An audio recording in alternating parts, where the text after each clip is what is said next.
Doktor Vivek hamda uning jamoasining O'zbekistonga ikkinchi tashrifi haqida sizga ma'lumot bermoqchimiz. Milliy tibbiyot markazida O'zbekiston tarixida birinchi marta bir kunda 3 ta jigar transplantatsiyasi jarrohligi muvaffaqiyatli o'tkazildi.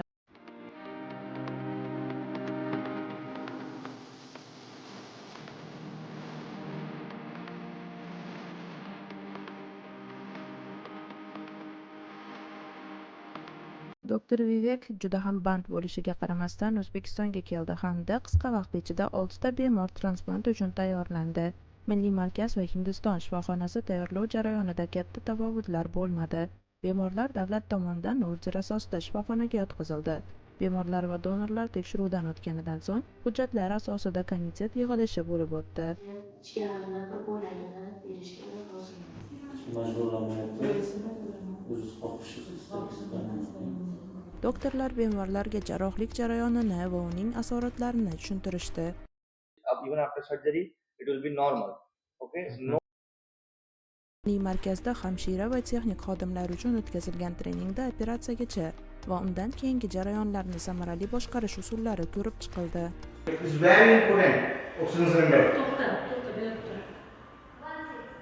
Jarrohlik uchun kelgan 18 nafar shifokor va mutaxassislar 4 ta operatsion xonada ishlashdi. Bu O'zbekiston tarixida ilk bor 3 ta jigar transplantatsiyasi bir kunda amalga oshirildi. Ikkinchi kunda esa amalga oshirilishi kerak bo'lgan 3 ta jarrohlikdan atigi bir donasi amalga oshirildi. Chunki kutilmagan sabablarga ko'ra 2 ta bemor transplant uchun nomuvofiq topildi. Juda ham muvofiqlashib olgancha doktorlarimiz hozir turishadi. 4 ta bemorning muvaffaqiyatli operatsiyasidan so'ng jarrohlar jamoasi Hindistonga jo'nab ketdi.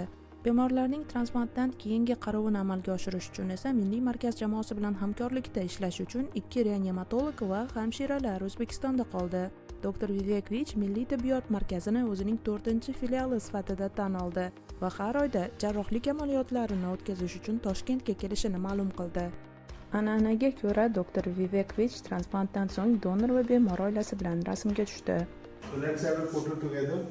Sizni ham Hindistonda doktor Vivek bilan tushgan rasmingiz bormi?